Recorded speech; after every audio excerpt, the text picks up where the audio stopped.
4 months after fleeing Afghanistan, the Zia family are starting a new life in this Sydney suburb.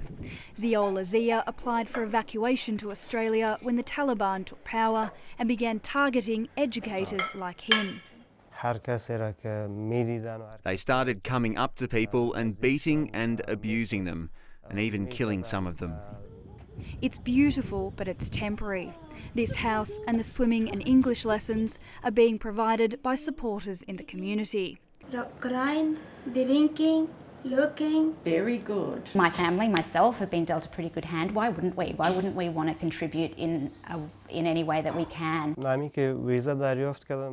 I was lucky to get the visas. I'm lucky to have this house. Lucky is an understatement. This family is among just under 5,000 Afghans who were accepted for evacuation after the Taliban took power. Another 150,000 have applied. Those who made it are on temporary humanitarian visas, but are on a path to permanent residency in Australia.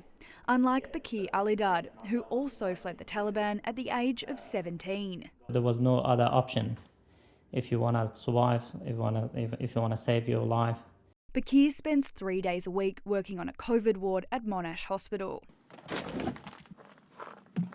He spends the rest running a painting business. But because he came by boat 10 years ago, he has little prospect of any kind of permanent visa in Australia. Forced to reapply for temporary protection visas every 5 years and unable to move forward with his life. It's practically impossible to get a loan, he can't afford to pay for higher education, and he can't leave. And there are 4,500 other Afghans who also fled the Taliban in a similar situation. This limbo situation is torturing people. 2 refugees, both fleeing the same terrifying regime with 2 very different futures. And the arrival of these new Afghan evacuees has led to new calls to relax the hard line on those who came before. It's really cruel then to keep people who know they will never be able to go back to their country of birth, and yet they will never belong in the country that they have settled in.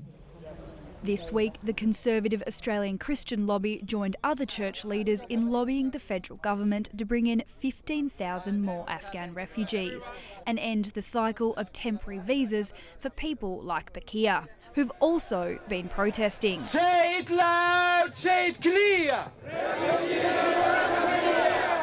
Calling on the federal government to grant them permanent protection.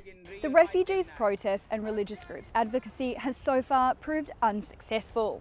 The Department of Home Affairs says people who arrive in Australia by boat will not settle here. It's a policy it says has saved lives.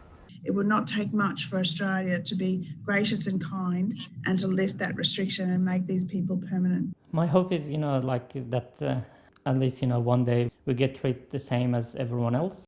Lucy MacDonald, ABC News.